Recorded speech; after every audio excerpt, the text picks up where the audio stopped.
Hotel Midnight? This is the story of an old, abandoned hotel called Hotel Midnight, perched on the edge of a cliff.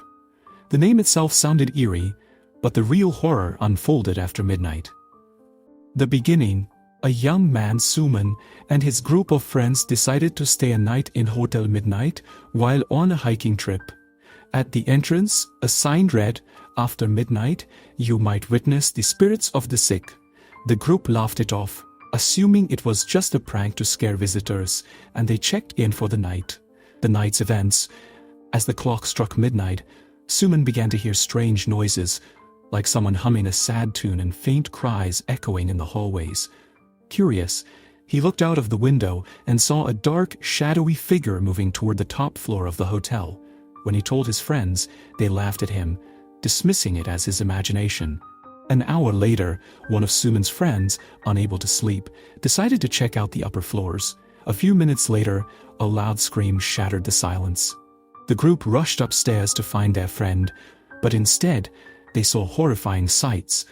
The walls were smeared with red, and furniture had scratches and markings. Written on the wall, in what appeared to be blood, were the words, "No one leaves Hotel Midnight."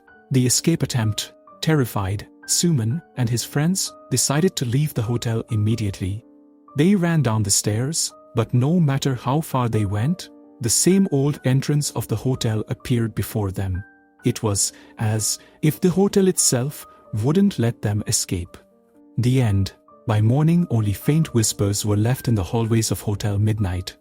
No one from Suman's group was ever seen again. The legend of Hotel Midnight grew, warning others to never stay there. Room 306. Rakesh was traveling for work and reached an old town late at night. He decided to stay in a nearby budget hotel. At the reception, the clerk handed him the key and said, "You'll be staying in room 306, but I must warn you. People say strange things happen in that room." Rakesh smirked and replied, "I don't believe in ghosts. I'll be fine." He reached the room and found it quite ordinary, though he noticed an odd chill in the air. Exhausted, he threw himself onto the bed and fell asleep almost immediately. Around midnight, he woke up to the sound of footsteps inside the room. "Who's there?" he called out, his voice trembling. There was no response. The bathroom door creaked open slowly.